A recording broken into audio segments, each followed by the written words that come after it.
got a crazy story. How would you describe your career? You've done a lot of things, but your career that you probably, we're talking about today, how would you describe it? It depends on when you say career, are you talking about my legitimate career life or my illegitimate career life? They're Let's go with the totally two latter. separate matters. We're going to touch on both, but let's start with the latter. Well, Part. one of the things with me is that, I started out very young. I mean, it was for sure, it was always financially motivated from the time I was very young. And it wasn't that I was neglected as a child or any of that. I just wanted to come up, from as far back as I can remember. So, the only way to come up when you're really young is you can work, which I did from a very young age, shining shoes and getting jobs, menial jobs from the time I was very young. But also I'd augment that by being a thief. And then when I was old enough to deal with adults, I became a little drug dealer, and it was a long time ago. It was like in the 70s. And so, everything is like a progression, just like you and your success, right? I mean, you didn't start out where you're at right now. It's a step-by-step process. But, when you have ambition, you got common sense, and you figure out how to earn, you stick with what works, right? So I stuck with that, and, I went from being a little kid thief to being a kid dealer, and then I went through, I don't know if because I got locked up so young, I started hitting iron really young. And then, you're around a lot of older guys. I mean, I was a felon when I was 11. So, and locked up, and I was locked up between 11 and 16, I don't know, 10 or 15 or 20 times. But, when you're prepubescent, you're around, you're locked up with guys that are 16, 17. You're not that strong yet, in comparison. So by the time I hit puberty, I was, and I was locked up, I was hitting that iron. So I was pretty solid when I was pretty young. And then of course you get exposed to rougher, tougher kids. And so, amongst my peers, that was me. But, when I was very, very young, obviously I wasn't, top of the food chain when I got locked up. But then, as soon as I hit puberty and I started getting into the dope game, I started also robbing drug dealers and strong arm robbing them. And I just figured, man, I got to climb this ladder. So that's what I embarked on seriously from the time I was like 15 till my last drug arrest, which was in 1986. Where did the ladder take you then when you talk about, some of the things that we're obviously going to talk about today? How did it go from dealing drugs to maybe something that was more of an organized syndicate or group, however you want to phrase it? Well, this all happened in San Francisco, in the Bay, and in the 70s. And then in the early 80s, I knew that I needed to climb this ladder. So, what you do is you just try and meet the next guy. You're going to step on his head to get to his guy. And I was probably 17 at the time when I pretty much mapped out that plan of action. And then I got with somebody from Miami. And so going from New York to Miami, this would have been like 82, 83. Once I got to Miami, I got with some other guys that were South Americans. And I right away put myself at their disposal. And the other thing too is, I came from a broken family, so my father had a kind of a big influence on me when I was really young. Because I didn't grow up with him, but he was a Green Beret, and he was kind of a badass. And my father and grandfather were both gun nuts, so I grew up hunting and shooting a lot. And at that time, when I landed in Miami, it was not. The Marriott boat lift just about landed, so it was fucking nuts down there. And I was already like jumping into the gunplay and want to be a cowboy. And then when you're young, I picked up a saying when I was locked up as a juvenile at Hillcrest in in the San Francisco Bay, and it was from Genghis Khan. It was attributed. I've never forgot. I say it to people all the time is that I adopted the philosophy that of Genghis Khan, where there was supposedly attributed to him that I'd rather live a day as an eagle than a lifetime as a worm. And so every day I wasn't afraid to get out there, just like these kids are now. I mean, they do stupid shit, but for their affiliates or their little territories. But at that time, I just wanted to make as much money as possible, and I still had that same approach. And so I was always ready to jump in when anybody had a problem. Since I had already been like a few years in robbing drug dealers. When drug dealers had issues, I would be like, even though I didn't need the money, or I wouldn't even get paid sometimes, I was with my guys. If I was with them, I would jump into any kind of problem, and I was known to be relied on, and that's just how I approached that. So I guess when I was 18, I landed in Colombia as a mule, and then as soon as I met with these people, I said, I'm coming back next month, but I'm not coming back for them. I'm coming back for myself. And it became a sole proprietor. I didn't understand Spanish. I mean, that was a trip in itself. I landed in Bucaramanga, and my people in Miami were trying to open up another source down there. And these were people that were up in the mountains, and they were cookers. So I got in at the ground level, and I got the lowest common denominator. And back then I was picking them up for 7,000 when I first jumped down there, and 7,000 a kilo, and they would go all day long for 40. And that's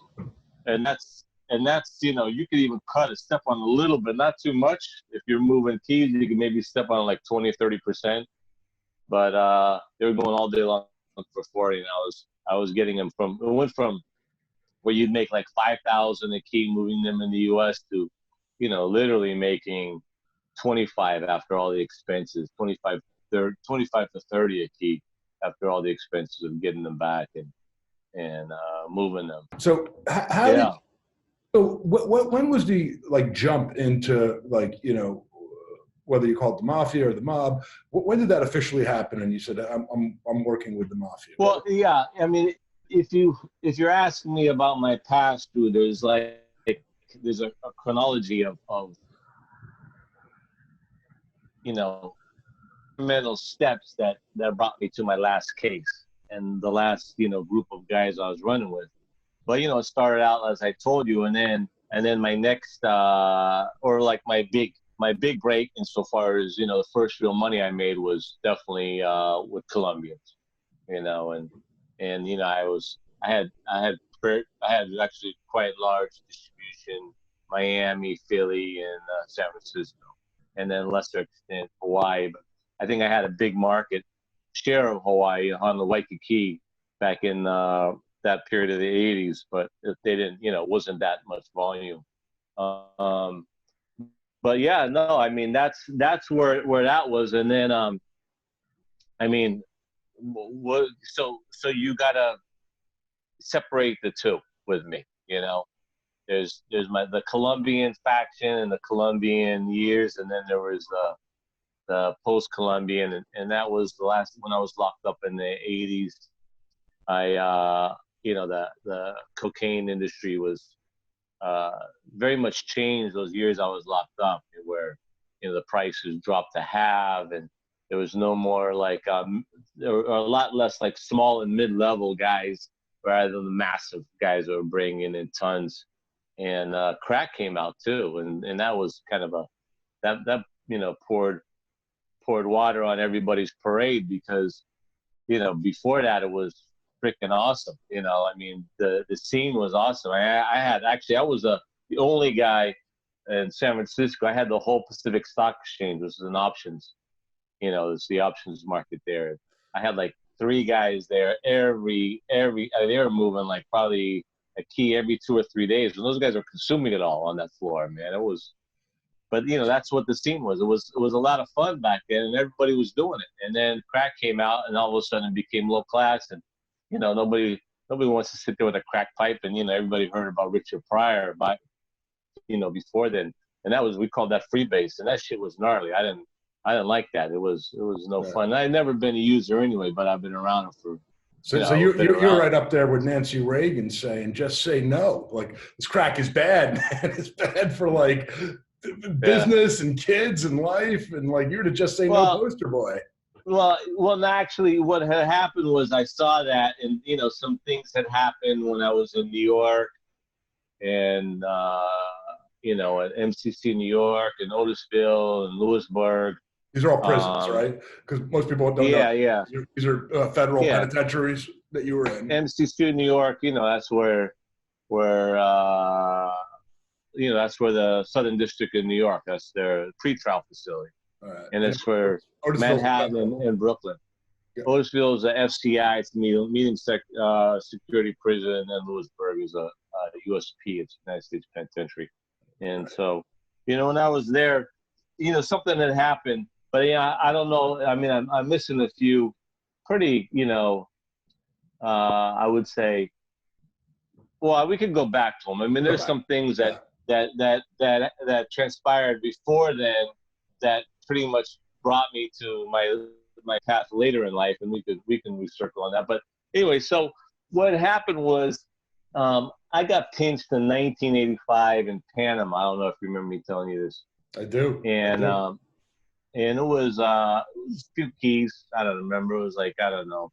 It was less than. It was like around. I don't remember, like 3 or 4 keys. And but they put it up on the news over there, and I got arrested, and I went to Cárcel Modelo, which is a jail in Panama City. Noriega was in charge then, and they paraded me in front of the television and newspapers. And, the reason why I know that is obvious because I see the cameras in my face, but we used to have to use newspapers to wipe our ass in there. So when my front page shit came out, I'm wiping my ass with my own face. But that place was pretty fucking crazy. That was, I don't know if you ever saw that movie Midnight Express. Yeah, in Turkey. Guy in Turkey. Yeah. In Turkey, yeah. That place was really fucking nuts, and I could talk to you about that for an hour. But you know what? I didn't think I was coming out of there. I didn't think I was coming out of there alive. Go ahead. When you said to me, I don't know if you remember, you said, Drew, me telling you about Panama. It brings up, because I did, it brings up, we'll talk about it later, what I call Blakeisms, which are these phrases over the years that I've known you, and we've been, friends. I used to work for you. We'll touch on that in running one of your legitimate businesses. But I remember you took me out one time for my birthday, it's probably 20 years ago. And you're always one of the most generous people, and any type of wine. They said, what type of wine? You said, the best for my friend, this steak, that, everything else. And then she said, the waitress said, you want, water, tap water or bottled? And I said, bottled. And I don't know if you remember this. And you looked at me and it was a Blakeism, and you go, bottled. And you were dropping probably $500 on this dinner this 20 years ago. And I go, yeah, I don't like the tap water. Oh, and you don't like tap water? I go, no, I'm not really tap water. You go, really? Well, let me tell you about the time I was in a Panama prison cell for a week, and the only water I got was when they opened the fire hose on me for a shower, and I drank water out of the toilet, and it went through this whole thing, and that's when the Blakeisms became. And I realized like that this is like more than, I knew you were very different from the first time I met you. But like that was the very first Blakeism, and I'll touch on the rest of them after. And I never bought bottled water again. I never bought bottled water again after that. I was like, all right, man. Someone says, oh, they don't have Avion. I said, let me tell you about my friend from Panama. What he thinks about tap water.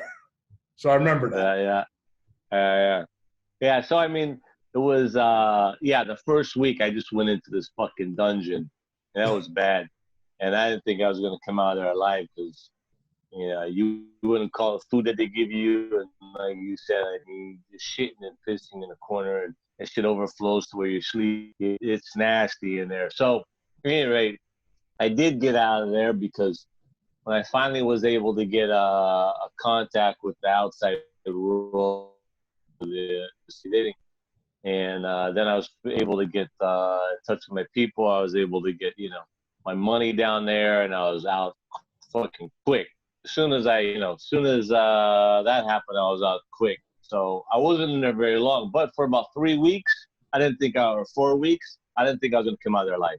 Fast forward another year, pinched again. This maggot motherfucking cunt rats me out, brings the DEA to me on a controlled delivery in Jersey. But he had come into Kennedy Airport, and he ratted out my girlfriend who would come into Miami. And so the three of us get pinched, but she's in Miami, and I'm in MCC, New York. And so this has been 1996. And, I knew some guys in Philly, but I didn't really know anybody in New York. And, Colombians, Jews, Italians, they're kind of like, everybody's doing business together out there. And the black guys out there too. So at any rate, 2 or 3 days, I was going to court, and this was kind of like the icebreaker for a lot of guys. And what happened was the guy that brought the DEA to me, he was on a keep away order, which means that they're never supposed to put me in the same room with them. And you might do that guy. You might do that guy harm. Well, yeah, he brought the DA to me. Of course, I would fucking kill him, because that way he can't testify against me, right? He can't tell. That's the whole purpose of keep away. He's ratting you out. I've been upset with coworkers and clients before myself. We're kind of talking the same language, but not exactly. So this is a government. Obviously, the guy brought the DEA to me. He ratted out my girlfriend coming in like a few hours after him from Colombia, and so they're not supposed to put us in the same room. But on the way, and that morning, when they give us our street clothes. And you go from one bullpen to another. They put him in a room with me, and I waited till they locked the room, and he was just like petrified. So he didn't even fight back, but I grabbed him, I pulled him by his hair, I pulled him into the John. I read him the riot act. I told him, that my Colombian people were gonna fucking whack his whole family. I was, saying you better recant all that shit, and I didn't really have a plan. I just took that opportunity to what came natural at that point in time. Now, keep in mind, I'm really young. But obviously I got life experience. But I'm 21 years old. It's not like I have a master plan, right? And so I got hit with another charge that day. Of course. Then after that, they kept us on the keep away order. But anyway, but what had also happened is that there were some guys in that room. I don't really feel like dropping names, but this was a time when Giuliani had that commission case, and everybody was in there. Everybody, and somebody, there were some. The biggest names in New York were in that room with him, and I didn't know who the fuck they were, or did I care? And then once we got back that day, literally that day, all these guys were saying, this is a good fucking guy, he's okay. And one of the things is these guys that are, I'm not talking about, guys that are soldiers or kind of lower levels, but the guys that are really close with each other, they don't want to share cells with each other. They want to share shells with guys that are in their own crew, right? But then when they don't have that opportunity, then it goes to somebody that's trusted. And so I became instantaneously one of those guys on the pod, in the wing that, could be housed. Yeah. It's not a prison, it's pre-trial. Prison is after your sentence. Right, but you're so jail. This is pre-trial. It's a jail, yeah. You were in custody behind bars. Yeah. And so from that day forward, I was with these guys, and it was because of that one instance, and I didn't know them. I didn't give a fuck, but that was it. And so I had some other issues at that time in there, and there's a couple people I'll talk about today, because one of them is doing good things, and he also turned his life around, and the other one recently passed. But anyways, I don't know if we can get into it later. Yeah. Well, let me. But anyway, so that's what happened, and then from that point forward, it built. So there was, by the time I came out, however many years, 4 years later, I was pretty well, I had developed, you develop close relationships and friendships. It's like you and I mean, we work, but then you go home to your family, and in that world, you don't. You're with them 24/7. So you get close, but usually you don't keep in touch with people except when you make plans with them. And then you keep in touch. So obviously I made plans, and when I came out, I kept in touch. And then I went into another phase of my life, and it was, when it was like a different, completely different. So we're going to get to that too. But it was also criminal. Right. Let me ask you something. And simple one. Everyone's seen Goodfellas, Casino, the movie with Joe Pesci and De Niro. Obviously, Sopranos. How real are those movies to the real world of organized crime and mafia from your perspective, what you lived and saw? When you watch those shows, do you say this is all made up? Oh, they're spot on there. This is, what? This is a question that's asked everybody that's been in that life, and pretty much everybody's response is the same. And I said that I would bring up a couple of people even without asking them in advance. One of them is Michael Franzese, and you go to YouTube now, and he's all over there. He's all over YouTube, and he's pretty much spot on. And he's one of the people I was going to mention that his father had a big influence on me. And I'll tell you that story in a minute. But so, like I said, this is a question that's asked over and over and over again. And I can only talk about from my experiences. And there's guys that are not portrayed in Casino, but that were with Anthony Spilotro, and there's my co-defendant. And there's guys in Goodfellas that I did time with, that was with two of the main characters, not Henry Hill, but the one that Servino plays, and Robert De Niro. So De Niro and Paul Savino's characters in Good Stuff. I remember you telling me this 20 years ago. That was part of your. Yeah, that was Paulie Vario, and then Jimmy Burke. Yeah. And I was with Paulie in New York at that time when I said it was like who's who in there. And then Jimmy was in Lewisburg. So you probably got a good table when you would go out to eat with those guys. Well, I mean, when you're, it's kind of, it's like this. It's doing time on the East Coast and the West Coast is like night and day. In the East Coast, there's a lot of camaraderie. You sit with the people, and you sit with the people that you're with, you're comfortable with, you're running with. And so there's just a lot of camaraderie. Now, it's not like I was sitting and walking the yard with them. I was walking the yard with other guys who were my friends, but, there was a lot of guys in there that time. And so, when you're good, you're good. And that's the way it was. But, I did time with these guys, but they weren't my best friends in there. Later on, they made movies about him. And they both Jimmy Burke and Paulie Servino's character. What was his actual name in real life? Paul Vario. Paul Vario. They both died in prison, didn't they? Jimmy Burke and Paul Vario. Let me. I want to bring up Paul Vario quickly. Yeah. But anyway, so I never ran with anybody from that crew from the Wikipedia.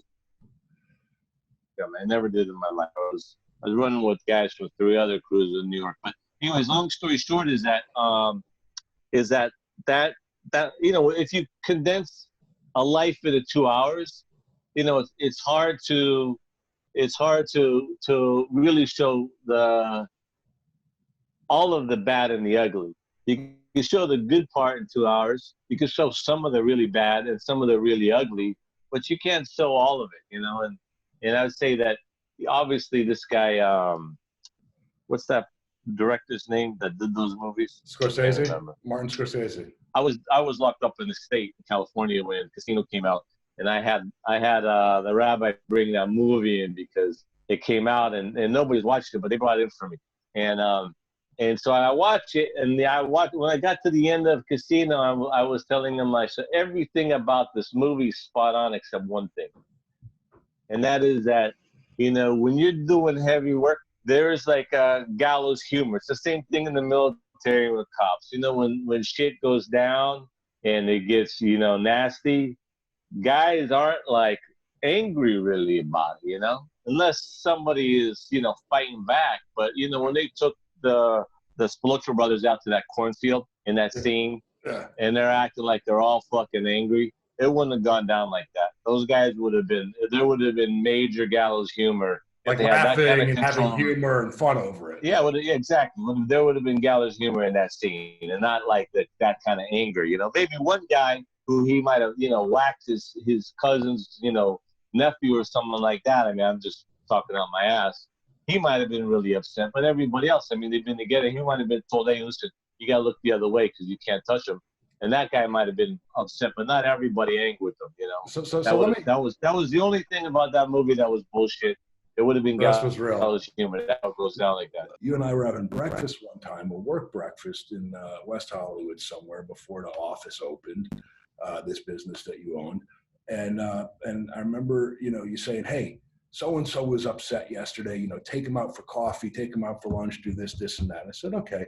And you said, yeah, when someone's nervous, when someone has their first, whatever, you want to build them up. I said, okay. And then you said, yeah, just like, back in the day when somebody used to whack someone for the first time, we'd take them to Vegas, we'd get them drunk, we'd get them some girls, we'd have some fun, you keep the mood light so there's no stress. So, okay, I'll take them out for a muffin and coffee at the office. So those are Blakeisms. And, I like you, Drew, and I trust you. So, you read about the, was it Lion King? That Netflix show? What was that big, crazy Tiger King? Tiger King, right? The one that's everywhere now? Yeah, Tiger King. And then you read about that gal, what's her name, with the one from Florida, where everybody thinks she killed her husband. And she's like, well, I thought they're going to talk about the lions and the tigers. And now they're focused. So obviously she got duped into doing that thing, talking about all her personal shit. And now she's getting fucked because they're going to try and investigate all my stuff. Thankfully, luckily is on the record. So, I'm not worried about what she needs to worry about because there's no statute of limitations on a 187, right? But so the first thing I gotta say is that this isn't my idea. But you asked me, and I'm glad to participate because I like you a lot, Drew, and hopefully one day we'll do something. And if you think this is gonna be it, then I'll jump on board with you. But the other thing is that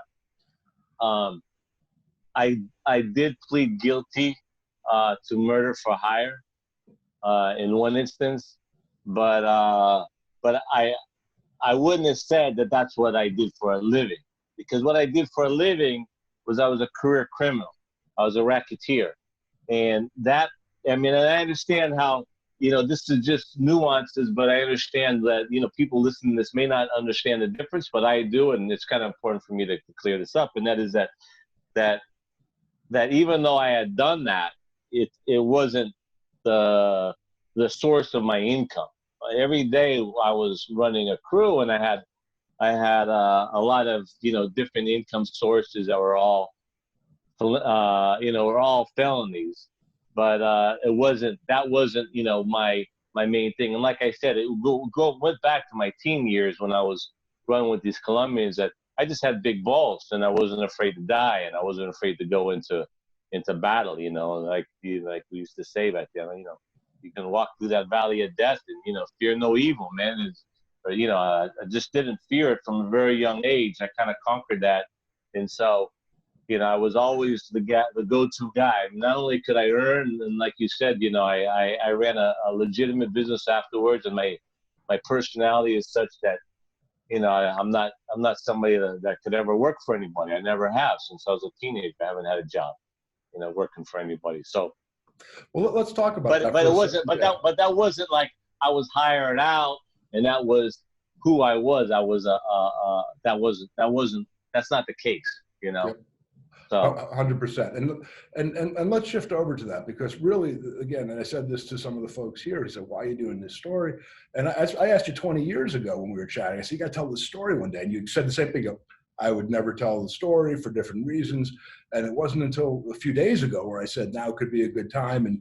And to tell like the whole picture as I've seen it, which, and I want to share that part, which is that the first time I met you in our entire relationship, this whole life was behind you. I come up, I yeah, meet you. And besides one of the most fascinating humans, engaging, storytelling on every level, you were one of the smartest people I ever met. And I knew that from day one. And I don't just, say that for any reason other than the fact that it really speaks to the 180 or the difference of this story. So fast forward, I meet you about 20 years ago. You're running a really successful business in Hollywood, arguably Facebook before it was Facebook, but with a different twist to it. So you were a pioneer on the cutting edge. You'd gotten out of prison. You had made a lot of money in commercial real estate, in setting up various businesses. You'd become influential. You were doing a lot of really great things. You were using a lot of your money for great causes, helping a lot of people. So from the beginning, I kind of had this 360 of, here was this past, here was this one side of this person that everybody has seen told over and over again. Hey, that's it for part one of the Pitchman and the Hitman. Make sure you hit subscribe to stay tuned for part two. More surprising details you won't want to miss.